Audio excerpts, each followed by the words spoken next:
With mental health disorders on the rise throughout the U.S., cities are looking for ways to respond to emergencies with the appropriate personnel.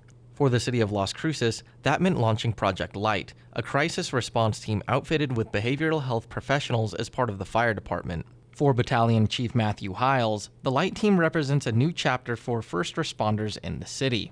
The Las Cruces Fire Department is definitely doing everything we possibly can to address every issue that we can when it comes to someone's needs and crisis, whatever it may be.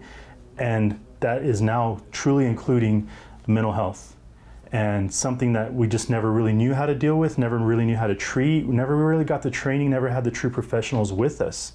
Well, now that's all being changed.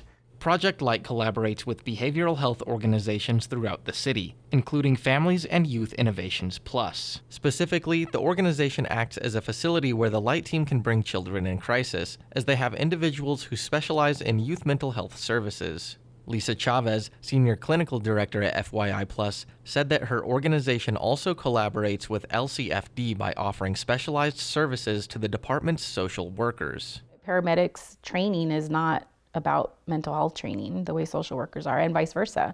Social workers they're not trained as paramedics, and so our focus is really just to give them those strong baseline trainings and understanding of what crisis looks like in the field, how it shows up, so that they understand how psychosis shows up, drug-induced psychosis, what that could look like, and how to respond in a way, or in the best way we could possibly respond to reduce the stress and the crisis to prevent any further harm to that individual.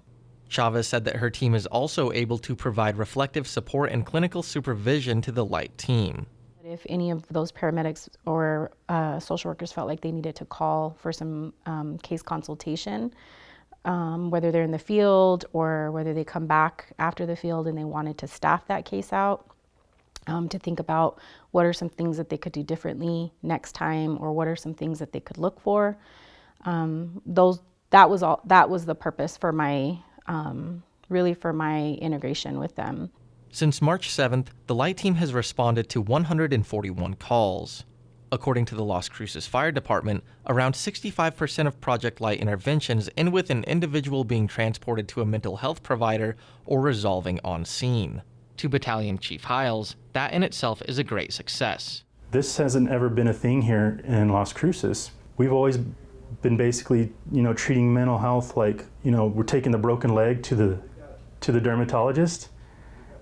That's not going to help. We're actually now taking that broken leg to the orthopedic surgeon. Well, now we're really getting some help. We're really getting somewhere. So now we can fix it. We can start the rehab process and the rebuilding and everything like that to get them back on track to make it strong again. Currently, Project L.I.G.H.T is not a 24-hour service, and with the current amount of staff, the absence of one member could suspend services completely. Chief Hiles said he would like to grow the team, but isn't sure if running 24/7 would be an effective use of the fire department's resources.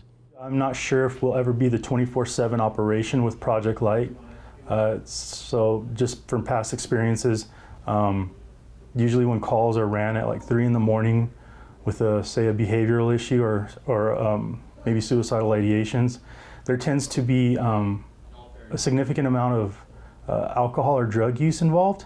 And if that's the case, there's really not a lot the L.I.G.H.T team can do, because A, there's really not any facilities that are going to be open to accept and receive them, except the emergency room. So that person's going to only pretty much be transported to the emergency department anyway, which the L.I.G.H.T team isn't going to be very effective in that situation. So we're still going to figure out if there's going to be a benefit at all. I'm not saying that's always the case, but quite often it is. Las Cruces City Councilor Tessa Abeyta said that she's happy with the numbers presented by LCFD, and that getting individuals into long-term care is an essential step in solving the rising number of mental health crises in the city. Continued care is going to be so important, and that's where you are going to see the difference.